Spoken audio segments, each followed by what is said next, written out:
بیان موجود ہیں اور ان کی موجودگی کا فائدہ اٹھاتے ہوئے علامہ فیصل بندگی صاحب سے ایک سوال کرنے کی جسارت کر رہا ہوں کہ معاشرے میں دین اسلام ہماری کیا رہنمائی کرتا ہے، اور اس کے علاوہ آج ہماری سوسائٹی میں عبادت پر تو بہت زور دیا جاتا ہے مگر معاشرت کا علم نہ ہونے کے برابر ہے۔ کیا اسلام عبادات پر زیادہ اور معاشرت پر کم زور دیتا ہے؟ یہ بہت اہم سوال ہے، اس لیے کہ مذہب وہ 3 نکاتی ہوتا ہے: عقائد، ان کو تسلیم کرنا، عبادات، اس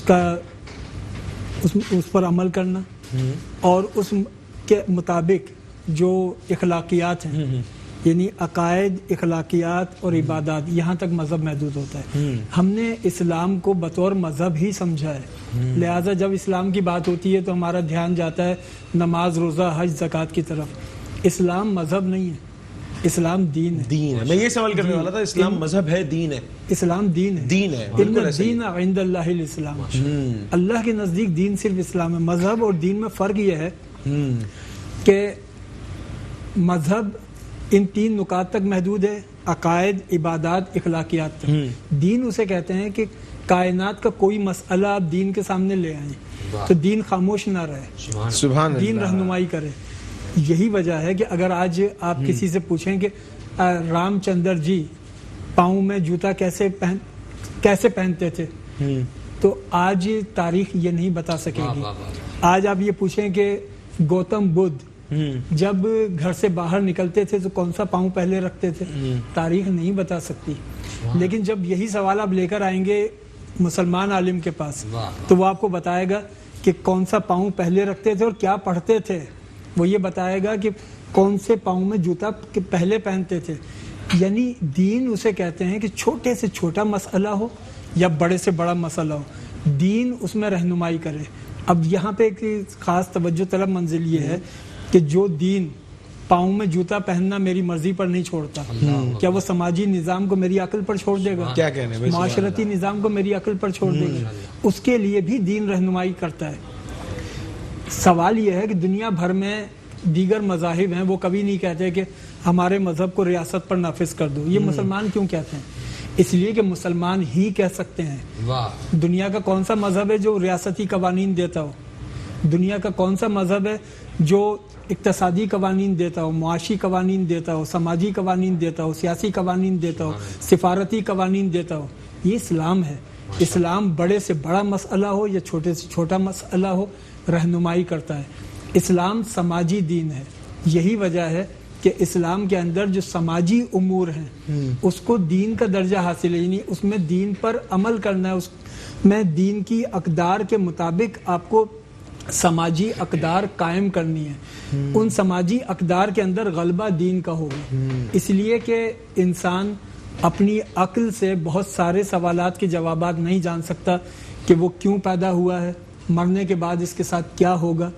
یہ سوال جاننے کے لیے ماورائے عقل کوئی علم ہونا چاہیے جہاں سے اس کو ان کا جواب ملے۔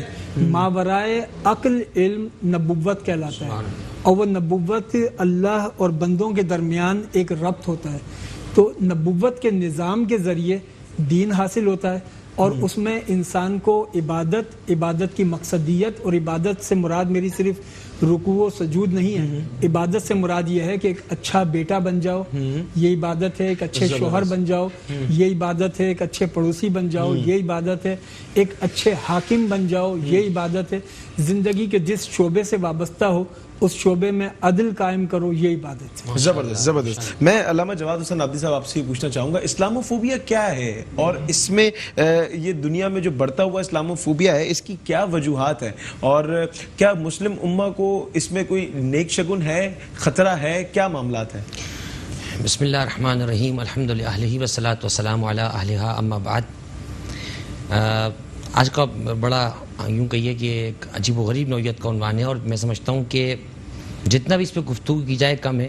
سورہ بقرہ کی ایک آیت نمبر 132 میں اللہ سبحانہ وتعالیٰ ایک جز میں ارشاد فرماتا ہے، ان اللہ اصطفیٰ لکم الدین ولا تموتن الا وانتم مسلمون، کہ اللہ نے تمہارے لیے دین اسلام جیسا مبارک نظام تمہارے لیے معین فرمایا ہے، اس کو چن لیا ہے، تو خبردار کم سے کم مسلمان مرنا، اس سے کم مرنے کی کوشش نہ کرنا، فلا تموتن الا وانتم مسلمون۔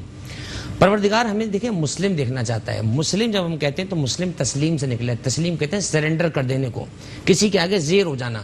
مسلم بنتا ہی جب ہے جب وہ اپنی تمام خواہشات کو اللہ سبحانہ و تعالیٰ کے سامنے تسلیم خم کر دے. اللہ کی خواہش یہ ہے کہ سفر میں 4 رکعت نہ پڑھی جائے. اب اگر اس کو کوئی 4 ہی پڑھے گا تو یہ اللہ کی عبادت نہیں ہے, سرکشی ہے. اللہ کی خواہش یہ ہے کہ صبح سے لے کے اس رات تک, رمضان کے اندر رات کے وقت تک جو ہے امساک کیا جائے, کچھ چیزوں سے رکا جائے. اب کوئی آدمی کہنے میں کھاؤں گا کچھ نہیں, پیوں گا ضرور, تو یہ عبادت نہیں ہے, سرکشی ہے. اگر اللہ نے رمضان میں روزوں کو فرض کیا, کوئی کہ نہیں میں شوال میں رکھ لیتا ہوں ذرا ٹھنڈا موسم ہو جاتا ہے, تو یہ عبادت نہیں, سرکشی ہے. ہر مقام پر اپنے کو تسلیم کرنے کا نام اسلام ہے. دیکھیے ہندو جب مندر میں جاتا ہے تب اسے ہندو کہا جاتا ہے, وہ ایک خاص لباس پہن کر جاتا ہے. عیسائی ہفتے میں ایک بار چرچ میں جاتا ہے تب اسے کرسچن کہا جاتا ہے. اسی طریقے سے بدھ مت والا جب اپنے ٹیمپل میں جاتا ہے تو اس کو بدھسٹ کہا جاتا ہے. مسلمان جب مسجد میں ہو اس وقت مسجد میں مسلمان نہیں کہلاتا, وہ مسجد کے مصلی پر ہو تب بھی مسلمان ہے, اگر اپنے تجارت کے کسی کام پہ مرکز پہ بیٹھا ہے تب بھی مسلمان ہے, معاشرت کر رہا ہو تب بھی مسلمان ہے, سماجی زندگی میں ہو تب بھی مسلمان ہے. یا ایھا الذین آمنوا ادخلوا فی السلم کافۃ, اے ایمان لانے والو اسلام میں مکمل ترین داخل ہو جاؤ. ایسا نہیں ہو کہ تم جو ہے اسلام کو خدا نخواستہ کسی مال کی طرح بنا لو, آنا تو پورے کے پورے پورا آنا, ایک ٹرالی لے کر نکلے اور اپنی مرضی سے جو پسند آیا وہ اٹھانا. معذرت کے ساتھ آج اسلام کو ایک مال کی طرح بنا لیا ہے, ایک ٹرالی لے کر نکلتے ہیں جس کو ہم نے اپنے دین کا نام دیا ہوا ہے, جو سمجھ میں آیا وہ لے لیا, جہاں پھنسنے لگے وہاں پر اپنے آپ کو ہیلا حجت کر کے بچا کے نکال لیا. میں سمجھتا ہوں مسلمان بننے کے لیے سب سے پہلے المسلم من سلم المسلمون من لسانہ و یدہ. اب مسلمان وہ ہے کہ جو ہاتھ اور زبان سے دوسرے کو محفوظ رکھے. اگر اسی حدیث پہ اگر پیمانہ بنا لیں تو مجھے بتائیں آج کتنے مسلمان ہیں جن کے ہاتھ اور زبان سے دوسرا آدمی محفوظ ہے. ہماری فحش گوئی, ہمارے سخت جملے, ہماری دشنام ترازی, ہمارے طنز و طعنے. امیر کائنات حضرت علی بن طالب کا فرمان ہے ہاتھ کا زخم بھر سکتا ہے چوٹ کا, زبان کا زخم نہیں بھر سکتا. آج کتنوں لوگوں کو آپ نے ناراض کیا ہوا ہے, یہ مہینہ ہے روٹھے ہوئوں کو منانے کا, جس سے آپ نہ ملنے کی اور لڑنے کی اور جنازوں کی قسمیں کھا کے بیٹھے, نہیں ملوں گا تم بتانا. اس مہینے میں روٹھوں کو منائیں تاکہ آپ سے آپ پر اگر ناراض ہے تو وہ آپ سے راضی ہو جائے. اسلام فوبیا آپ نے بات کی, یہ خوف تو ان کو ہے کہ جو اسلام کے غلبے سے ڈرتے ہیں. اللہ تو صاف فرما چکا هو الذی ارسل رسولہ بالہدی ودین الحق لیظہرہ علی الدین کلہ ولو کرہ المشرکون. ہم نے تو اپنے دین کو بھیجا ہی غالب ہونے کے لیے, اور وہ دن بہت قریب ہے کہ انشاءاللہ اسلام 57 ممالک کی حدود سے نکل کر پورے کرۂ ارض میں نافذ ہو جائے گا. کہ اسلام آیا ہی اس لیے تھا کہ اسے پورا کرۂ ارض کی حکومت اور خلافت نصیب ہو. ہمیں یہ دیکھنا ہے میں اس اسلام کو پھیلانے میں کتنا حصہ بن رہا ہوں اور اس اسلام کو بدنام کرنے میں خدا نخواستہ کتنا حصہ کر رہا ہوں. آج ہم اپنے آپ سے اگر شروع کریں تو میں سمجھتا ہوں معاشرہ خود سدھر سکتا ہے, بجائے اس کے کہ میں اپنا ملبہ معاشرے پہ ڈال دوں. تو معاشرہ کوئی الگ سے تھیلی میں رکھی ہوئی چیز تو نہیں ہے, معاشرہ افراد سے بنتا ہے. میں اپنے آپ کو سدھار لوں تو معاشرہ خود بخود اچھا ہو سکتا ہے, ہم اچھے مسلمان بن سکتے ہیں. زبردست زبردست زبردست. حافظ سلمان ستار صاحب ہمارے ساتھ موجود ہے, اور آج خاتون جنت حضرت فاطمہ الزہرا سلام اللہ علیہ کا آج یوم وصال ہے, اور ایک کلام سلمان ستار پیش کریں گے اور اس کے بعد جو ہے ہم اسی کلام سے وقفے بجائیں گے. کہیں نہیں جائیے گا, دیکھتے رہیے برکت رمضان. حیا کے ماتھے کا تاج زہرا, وفا پرستی کی لاج زہرا. حیا کے ماتھے کا تاج زہرا, وفا پرستی کی لاج زہرا. سلام زہرا, سلام زہرا, سلام زہرا, سلام زہرا. زمانے بھر میں جو بٹ رہا ہے, زمانے بھر میں جو بٹ رہا ہے, زمانے بھر میں جو بٹ رہا ہے, زمانے بھر میں جو بٹ رہا ہے. اناج ہے تیرے در کا زہرا, اناج ہے تیرے در کا زہرا. سلام زہرا,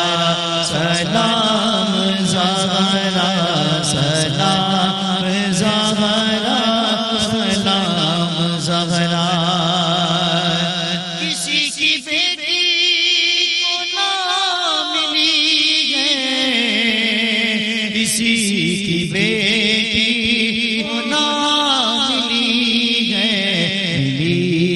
جو عزت تم کو زہرا ملی ہے جو عزت تم کو زہرا سلام زہرا سلام زہرا سلام زہرا سلام زہرا جو تیرے شوہر سے بغض رکھے جو تیرے شوہر سے بغض رکھے مریض ہے علاج زہرا مریض ہے علاج زہرا سلام زہرا سلام زہرا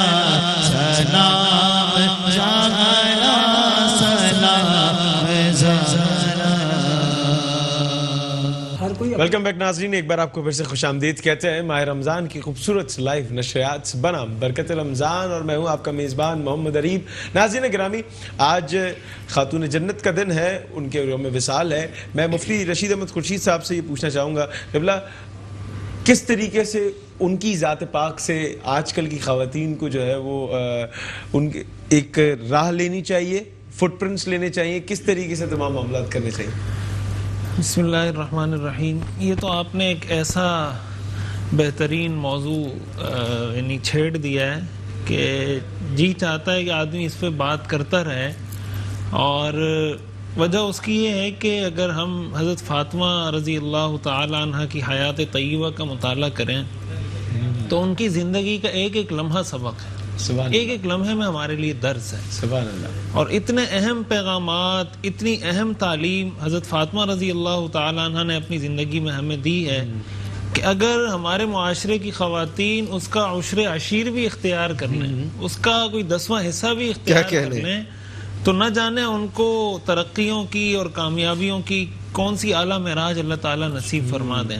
سب سے پہلے تو یہ دیکھیں کہ حضرت فاطمہ کے مقام کی اگر آپ بات کرتے ہیں جی تو آپ اس سے اندازہ لگائیں کہ وہ رسول اللہ صلی اللہ علیہ وسلم کی صاحبزادی ہیں. یعنی اس سے بڑی اور کیا نسبت ہوگی کہ وہ رسول اللہ کی صاحبزادی ہیں. سبحان اللہ. اور پھر رسول اللہ صلی اللہ علیہ وسلم کے بارے میں آتا ہے صحیح روایات میں کہ جب حضرت فاطمہ تشریف لاتی تھیں تو دونوں کا یہ معمول تھا، حضرت فاطمہ کا بھی اور حضور کا بھی.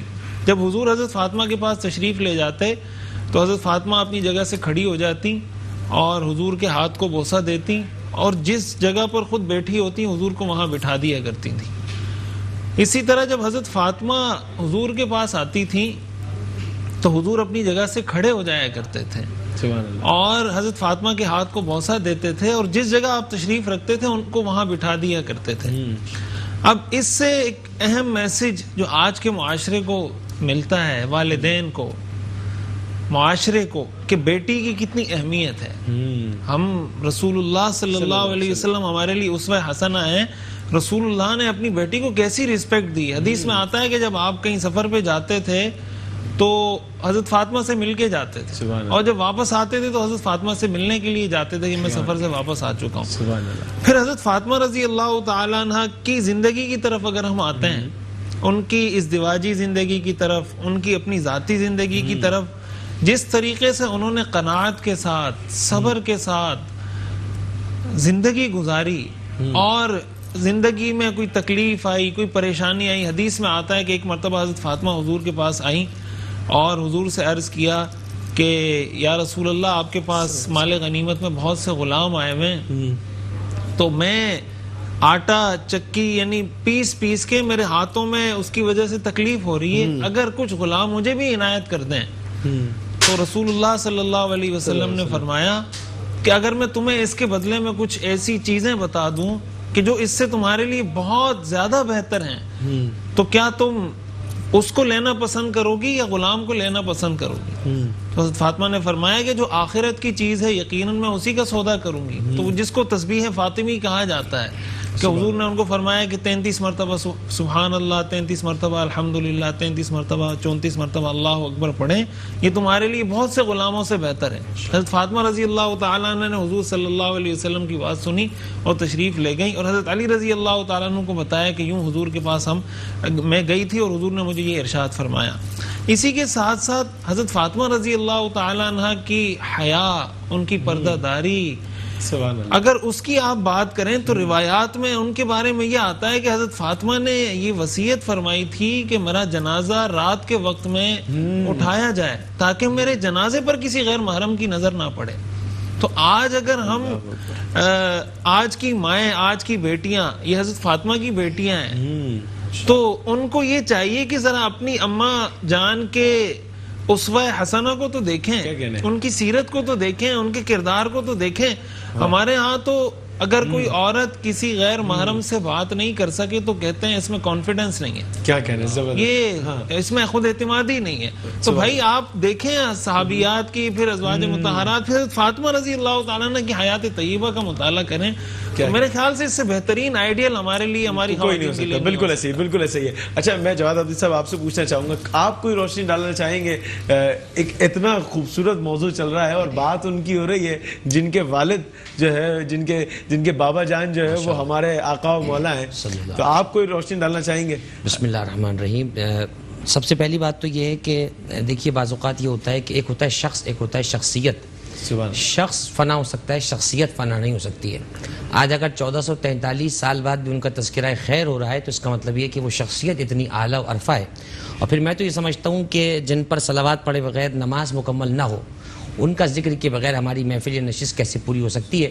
مجھے جناب فاطمہ الزہرا سلام اللہ علیہ کے بارے میں جملہ یاد آ رہا ہے۔ اہل سنت علماء کی کتب میرے اکثر مطالعے میں رہی ہیں۔ علماء اہل سنت نے سراحت سے لکھا، جہاں ان سے پوچھا گیا کہ عورتوں میں فضیلت کا مقام کیا ہے، تو تمام نے تقریباً لکھا ولا نعدل بہا احدن، ہم جناب فاطمہ کے برابر کسی کو تسلیم نہیں کرتے، لانہا بضعۃ المصطفیٰ، کیونکہ فاطمہ جو ہے وہ حضور کا ٹکڑا ہے، حضور کے برابر کائنات میں کوئی نہیں ہے۔ تو فضیلت اور مقام کا مرتبہ تو یہ ہے، ہر بیٹی اپنے باپ کو عزیز ہوا کرتی ہے۔ میں یہ سمجھتا ہوں کیا معراج ہے اس بیٹی کی کہ اگر اپنے گھر میں بیٹی بن کے رہی تو اس سے اچھی بیٹی کوئی نہ ہوئی، اور ایسی بیٹی کہ جنگ احد میں جب سنا کہ حضور کا دندان مبارک زخمی ہو گیا ہے تو دوڑی دوڑی خیمے سے نکل کر آ جاتی ہیں اور بوریے کو جلا کر اس کو حضور کے زخم پہ رکھتی ہیں، اور حضور کو جب کھانا پیش کرتی ہیں تو نوالا بنا کے جب روتے روتے پیش کرتی ہیں تو حضور فرماتے ہیں کہ پہلے تم کھاؤ، تو فرماتی ہیں آپ 3 دن سے بھوکے، لہٰذا میں نے بھی 3 دن سے کچھ نہیں کھایا ہے۔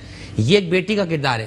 اور جب زوجیت کا شرف پا کر حضرت امیر المومنین علی بن ابی طالب کے گھر تشریف لے جاتی ہیں تو اس قدر اعلیٰ و عرفہ زندگی وہاں گزاری ہے کہ ساری زندگی فرماتی ہے کہ مجھے علی سے کچھ مانگنے کی ضرورت نہیں پڑی، کیونکہ علی ہر چیز مجھ سے کہے بغیر لا کے دے سکتے تھے۔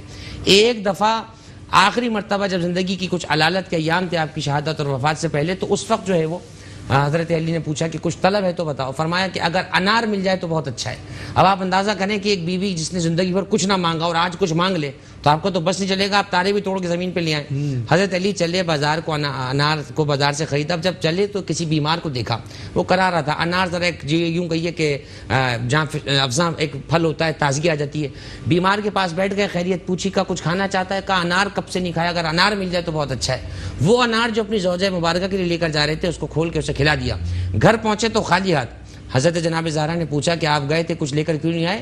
فرمایا کہ ایسے ایسے مجھے ایک سائل ملا، میں نے وہ اس کو دے دیا۔ فوراً مصلی بچھا کے کہا پروردگار تیرا شکر ہے تو نے مجھے علی جیسا شوہر عطا کیا جس نے تیری رضا کو میری رضا پر مقدم کیا۔ میں انار کھاتی میں راضی ہو جاتی، اس کی حاجت پوری کرنی تو راضی۔ میں ہی سمجھتا ہوں سیرت بہت ہے، علماء کرام بیان کرتے رہے، ختم نہ ہو۔ ہمیں دیکھنا یہ ہم عمل کتنا کر رہے ہیں۔ آج ان کا یوم وصال، یوم وفات، یوم شہادت، کچھ بھی کہیے جو ہم منا رہے ہیں، میں سمجھتا ہوں یہ شخصیات دن میں محدود نہیں ہیں، سارے دن انہی کے ہیں۔ ہمارا تو دین اسلام انہی کا ہے۔ دیکھنا یہ کہ ان کی سیرت کو کم ہم اپنے اوپر نافذ کرتے ہیں تاکہ قیامت میں ہم ان کی شفاعت کے حقدار قرار پا سکیں۔ واہ سبحان اللہ۔ بندگی صاحب میں آپ سے پوچھنا چاہوں گا، حضرت علی کرم اللہ وجہ الکریم کا ذکر ہوا تو ان کی اور جناب فاطمہ الزہرا سلام اللہ علیہ کی زندگی حیات پاک پہ اگر آپ کوئی روشنی ڈالنا چاہیں تاکہ لوگوں کو پتہ چلے۔ آج کل جو طلاق کا فقدان اتنا وہ ہو گیا ہے، طلاق اتنی عام ہو گئی ہے لوگوں کے اندر، اور یہ تمام چیزیں جو ہم ایک ساتھ رشتے ازواج میں اور ایک اچھے رشتے میں رہنے کے بجائے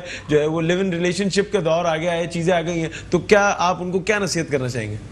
اس رشتے میں سیدہ کائنات کی شخصیت کے دو پہلو خاص ہیں، ایک آپ کا صابرہ ہونا اور ایک شاکرہ ہونا۔ سبحان اللہ۔ عام طور پر میاں بیوی میں اس وقت مراسم متاثر ہوتے ہیں جب شوہر کسی کرائسس میں آ جائے تو پھر ہر بیوی ساتھ نہیں دے پاتی۔ سیدہ کائنات کے متعلق یہ ذہن میں رہنا چاہیے کہ آپ مکے کی مالدار ترین خاتون کی بیٹی ہیں، آپ کی ماں مکے کی مالدار ترین خاتون، لیکن جب مولا علی سے عقد ہوا تو روایات ہیں کہ ہفتہ کبھی ایسا نہیں گزرتا تھا کہ درمیان میں فاقہ نہ آتا ہو۔ کبھی فاطمہ زہرا رضی اللہ تعالی عنہا و سلام اللہ علیہا نے کبھی یہ شکوہ نہیں کیا کہ میری ماں تو مکے کی مالدار ترین خاتون تھی، میرے گھر میں شکوے کیوں، میرے گھر میں فاقے کیوں، کبھی شکوہ نہیں کیا۔ کیوں؟ اس لیے کہ وہ جانتی تھی کہ خدیجۃ الکبریٰ کی ساری دولت وہ دین اسلام کے لیے وقف ہوئی۔ اگر حبشہ ہجرت ہو رہی ہے مال خدیجہ، دوبارہ حبشہ ہجرت ہو رہی ہے مال خدیجہ، اگر کیسر روم کی جانب سفارت کاری ہو رہی ہے مال خدیجہ، اگر کسرا کی جانب سفیر بھیجے جا رہے ہیں مال خدیجہ، غلاموں کو آزاد کیا جا رہا ہے مال خدیجہ۔ مال خدیجہ اسلام کی بنیادوں میں ہے، اور اتنی شاکرہ ہیں فاطمہ زہرا کہ کبھی یہ شکوہ نہیں کیا گیا پروردگار میں مالدار ترین ماں کی بیٹی ہوں، میرے گھر میں فاقے کیوں۔ زندگی میں صرف ایک شکوہ ہے زہرا پاک کا، اور وہ شکوہ یہ ہے کہ اے پروردگار تو نے راتوں کے دامن میں اختصار بہت رکھا ہے، میں دل بھر کے تجھے سجدہ نہیں کر پاتا، کاش راتوں کے دامن میں اتنی طوالت ہوتی کہ میں دل بھر کے تجھے سجدہ کر پاتی۔ سیدہ پاک کی سیرت ایک بیوی ہونے کے ناطے، ماں ہونے کے ناطے، کیسی ماں ہے جس کے بیٹے حسن و حسین جیسے ہیں، کیسی زوجہ ہیں جن کا شوہر علی مرتضیٰ جیسا ہے، کیسی بہن ہیں کہ جن کی بہنیں حضرت زینب، حضرت رقیہ، حضرت ام کلثوم جیسی ہیں، اور کیسی بیٹی ہیں کہ جن کے باپ رحمت للعالمین ہیں۔ ہر رخ، ہر زاویہ، ہر جہت حسین سے حسین تر ہے۔ سبحان اللہ، ماشاءاللہ ماشاءاللہ۔ کیا ماحول بڑا خوبصورت بن گیا ہے، اور میں چاہتا ہوں کہ کوئی کلام آپ لوگ پیش کر دیں۔ میرے اس وقت اوسان خطا ہو چکے ہیں اور میں اس ماحول میں چلا گیا ہوں، میرے پاس الفاظ نہیں ہیں، ایسی شخصیت کا ذکر ہوا ہے۔ میرے دل کی زمین پر ہے قدم زہرا کے بچوں کا، میرے دل کی زمین پر ہے قدم زہرا کے بچوں کا، میرے دل کی زمین پر ہے کرم زہرا کے بچوں کا، میری نسلوں پہ ہے دستے کرم زہرا کے بچوں کا، میری نسلوں پہ ہے دستے کرم زہرا کے بچوں کا، ہزاروں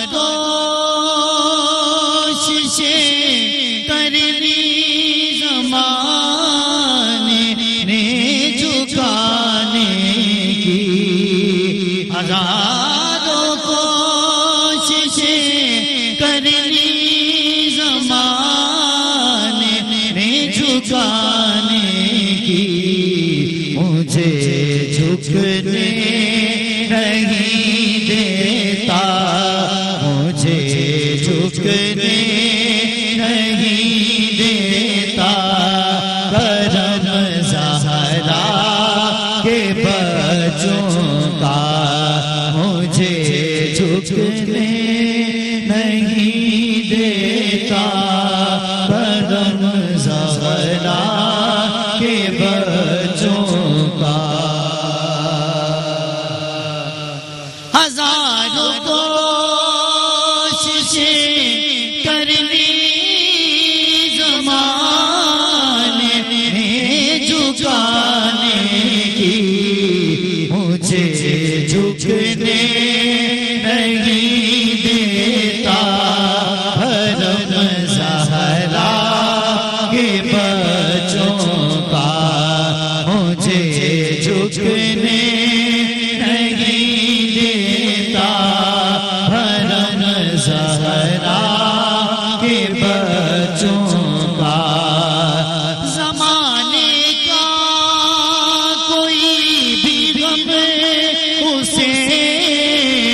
سوا نہیں کرتا سکونت پالے جس سینے میں غم زہرا کے بچوں کا میرے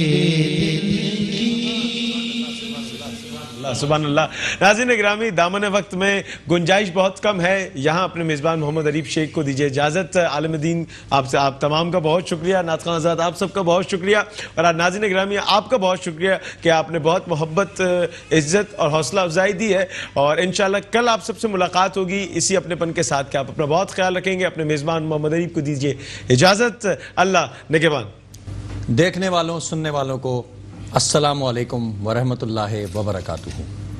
آپ کا میزبان سید عمار بابر ایک بار پھر سحر ٹرانسمیشن برکت رمضان، جو کہ میٹرو ون نیوز کے توسط سے پیش کی جا رہی ہے اور اس وقت دنیا بھر میں دیکھی اور پسند کی جا رہی ہے، تمام دیکھنے والوں کو خوش آمدید بھی کہتا ہوں. ناظرین، آج جب میں آ رہا تھا، میری گاڑی کا رخ چینل کی جانب تھا، تو ایک عجیب سا منظر میں دیکھ رہا تھا. ہر سو ایک آسودگی سی پھیلی ہوئی تھی، ہر سو ایک عجیب سی مہک تھی، رنگ و نور کا ایک عجیب سا منظر تھا. چڑیوں کی چہکار کہیں دور سے اس منظر کو مزید دلآویز اور خوبصورت بنا رہی تھی. چڑیوں کی وہ چہکار ہمیں یہ بتا رہی تھی کہ صبح کے اس وقت میں، جب کہ ابھی آذانیں بھی نہیں ہوئی ہیں، یہ پرندے اپنے رب کی حمد و ثنا کر رہے ہیں. اس رمضان المبارک کے تیسرے روزے، تیسرے ایام کے استقبال کے لیے اپنے پروں کو پھیلا رہے ہیں، اپنی آوازیں خلق تک پہنچا رہے ہیں کہ اس رب کے دیے ہوئے اس انعام، اس عطا کی خوشخبری سنا رہے ہیں، نوید سنا رہے ہیں. ناظرین، یہ وہ لمحات تھے جن لمحات سے میں نے یہ سیکھا، یہ جانا کہ رب کائنات اس عظیم مہینے میں خود خوشیاں مناتا ہے.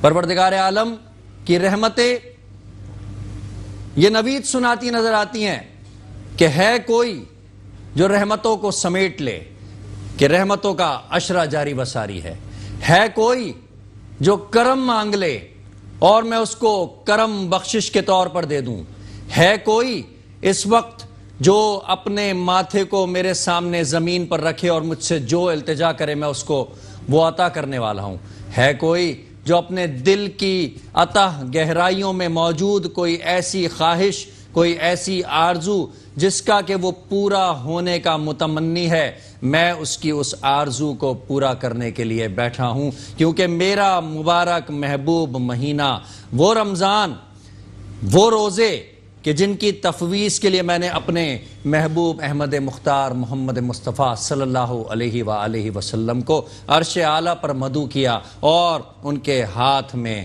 رمضان کے روزے امت کی بخشش کے لیے، امت کے لیے انعام کے طور کے اوپر میں نے پیش کیے. معزز ناظرین، رمضان کے یہ روزے ہمارے لیے حقیقتاً نوتشۂ آخرت ہیں، لیکن یہ روزے ہمیں تلقین کرتے ہیں، ہمیں ہدایت دیتے ہیں صبر کی، استقلال کی. وہ صبر جو محمد عربی احمد مجتبیٰ محمد مصطفیٰ صلی اللہ علیہ وآلہ وسلم کے پاس تھا، وہ صبر جو ابو بکر کے پاس تھا، عمر کے پاس تھا، عثمان کے پاس تھا اور علی کے پاس تھا. آج پھر اس چیز کا اعادہ کرنا ہے کہ صبر جیسے عظیم منصب پر ہمیں فائز رہنا ہے، اپنے کام کے ساتھ، مستقل مزاجی کے ساتھ وہ صبر سیکھنا ہے جو محمد عربی نے ہمیں سکھایا. اللہ رب العزت ہمیں نبی کریم صلی اللہ علیہ وآلہ وسلم کے اعلیٰ افکار پر عمل کرنے کی توفیق عطا فرمائے. آج پھر ایک انتہائی خوبصورت لمحہ، تیسرا رمضان، اور میرے ساتھ موجود ہیں میرے اس ایوان کے اندر اسکالر، عالم، تعلیم داں، بہت ہی قابل شخصیت جناب مفتی سید زاہد سراج صاحب. جن کا تعلق کراچی یونیورسٹی اسلامک بینکنگ سے ہے. وہاں پر ماشاءاللہ مدرس کی حیثیت سے تدریس کے فرائض انجام دیتے ہیں. میں انہیں آج کی اس تقریب میں خوش آمدید کہتا ہوں. السلام علیکم ورحمۃ اللہ. السلام ورحمۃ اللہ وبرکاتہ. حضرت کیسے ہیں؟ الحمدللہ, آپ سنائیے, آپ خیر. آج پھر ایک مرتبہ آپ کی طرف میں جسارت کر رہا ہوں اور کچھ سوالات جو ہمارے ناظرین کی خواہش بھی ہے اور آج کے دور کی ضرورت بھی ہے, یعنی کہ ناظرین وہ روحانی مسائل جن سے ہم آج کل نبرد آزما ہیں. ہر وہ شخص جو ترقی کرتا ہے, تھوڑی سی بھی کرتا ہے, زیادہ کر لیتا ہے, یا گھروں میں ناچاقیاں ہو جاتی ہیں, پرابلمز کریٹ ہو جاتی ہیں, آپس میں بھائی بہنوں میں پرابلمز کریٹ ہو جاتی ہیں, رشتہ داروں میں, تو فوری طور کے اوپر انسان یہ نتیجہ نکال لیتا ہے کہ کوئی جادو ہوا ہوگا, کوئی ٹونا ہوا ہوگا, کوئی کسی نے کوئی عمل کروا دیا ہوگا. تو ان مسائل کے حل کے لیے ہمارے ساتھ آج موجود ہیں جناب مفتی زاہد صاحب, جن سے میں سوالات کرنا چاہوں گا. میرے پاس اس وقت کالز بھی آ رہی ہیں. آپ اسکرین کے اوپر نمبر دیکھ رہے ہوں گے, اس نمبر پر آپ لائیو کال ملا سکتے ہیں اور کالر ہمارے ساتھ اس وقت موجود ہیں. اس نمبر کے اوپر آپ ملا کے اپنا سوال یہاں پہ لکھوائیے اور چند ہی لمحوں کے بعد انشاءاللہ اس سوال کو جو ہے مفتی صاحب سے پوچھیں گے. جی مفتی صاحب, ایک کالر ہیں اور ان کا ایک سوال ہے, اس کو سنیے گا. آپ نے اس سوال کو سن کر کے ان کا جواب دینا ہے. جی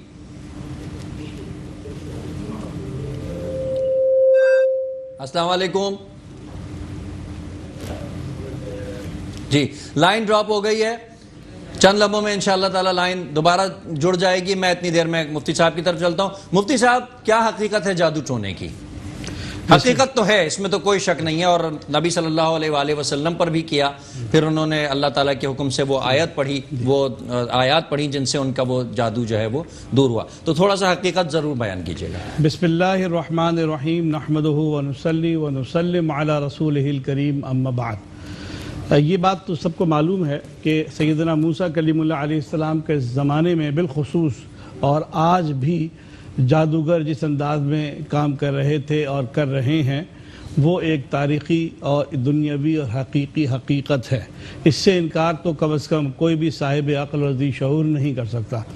حضرت سیدنا موسیٰ کلیم اللہ علیہ السلام کے زمانے میں جادو بالکل اپنے تمام قوتوں کے ساتھ موجود تھا, اور اس جادو کا مقابلہ کرنے کے لیے اللہ تبارک و تعالی نے جناب سیدنا موسیٰ کلیم اللہ علیہ السلام کو وہ قوت عطا فرمائی کہ آپ کو عصا عطا فرمایا, اور وہ عصا جب گرا تو وہ اژدہا غضب بن گیا, اور یوں وہ تمام جادوگر جو ہے وہ سمجھ گئے کہ یہ جادو دراصل ہماری طرف سے نظر بندی اور ہماری طرف سے بنیادی طور پر لوگوں کو گمراہ کرنے کی سازش تھی.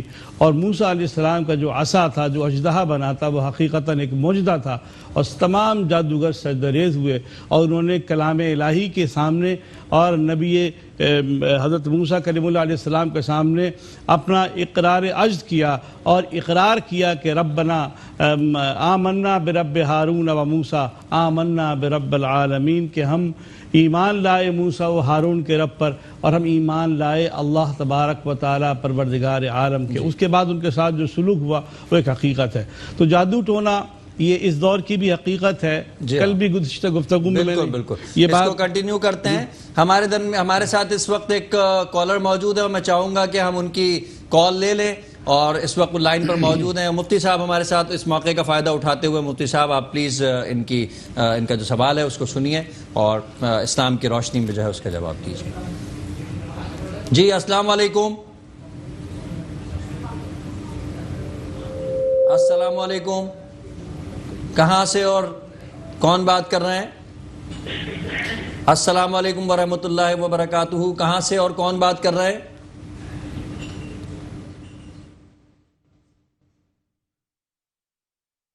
کائنڈلی جو بھی ہیں میری آواز اگر سن رہے ہیں تو جواب دیجئے. جی مفتی صاحب, آپ میرے خیال سے جادو اور ٹونے کی حقیقت بتا رہے تھے, تو اس حوالے سے میں تھوڑا سا بات کو آگے بڑھاتا ہوں. آج کل بڑے مسائل ہیں, فوری طور کے اوپر لوگ جو ہے وہ یہ نتیجہ اخذ کر لیتے ہیں کہ جی ہم پر جادو, اور ہو بھی جاتا ہے.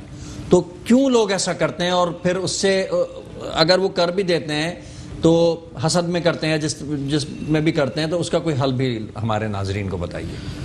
اب پہلی بات تو یہ ہے کہ اب جو گفتگو کو ہم تسلسل کے ساتھ آگے لے کے چلتے ہیں, پہلی بات تو یہ ہے کہ اگر کوئی شخص یہ سمجھتا ہے کہ اس پر جادو کیا گیا تو یہ ایک اس کی طرف سے سوء گمان ہوتا ہے، بدگمانی ہوتی ہے۔ جس طرح بیماری کی تشخیص ایک ڈاکٹر کرتا ہے، اسی طریقے سے جادو کی تشخیص بھی جو روحانی عالم ہے، یہ جاہل عامل کامل نہیں بلکہ روحانی عالم جو ہے وہ اس چیز کو سمجھتا ہے کہ یہ جادو ہے بھی یا نہیں ہے، کوئی نفسیاتی خلل تو نہیں ہے، یا کوئی انسان کا کوئی اپنا ہی ذاتی مسئلہ تو نہیں ہے۔ بالفرض اگر یہ طے ہو جائے اور وہ روحانی عالم جو اسکالر ہے، جو للہ فی اللہ یہ کام کر رہا ہے، اور وہ سمجھ جائے کہ یہ جادو ہے، تو پھر وہ اس کا توڑ بھی کرتا ہے اور توڑ بتاتا ہے۔ لیکن ایک عام مسلمان کے لیے ایسے عالم کو، روحانی اسکالر کو ڈھونڈنا مشکل کام ہے۔ ہم تو دیواروں پر لگے اشتہارات کو دیکھ کر ہی سمجھ جاتے ہیں کہ پوری قوم کسی نہ کسی بیماری میں گرفتار ہے، جادو میں گرفتار ہے۔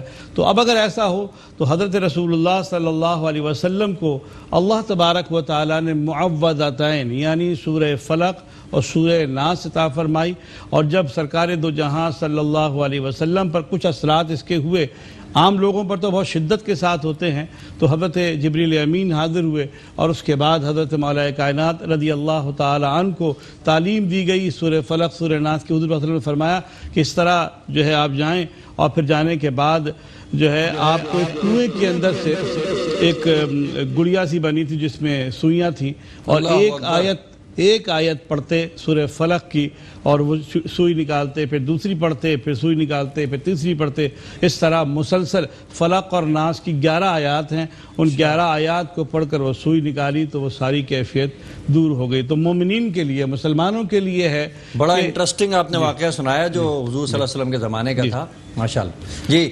ناظرین، مفتی صاحب کی خوبصورت گفتگو جاری و ساری ہے، وقت ہوا چاہتا ہے ایک مختصر سے بریک کا، چند ہی لمحوں میں دوبارہ آتے ہیں، کہیں نہیں جائیے گا، بہت امپورٹنٹ ٹاپک ہے اور ہر گھر کا مسئلہ ہے۔ مفتی صاحب سے انشاءاللہ تعالی اس موضوع کو دوبارہ کنٹینیو کرواتے ہیں۔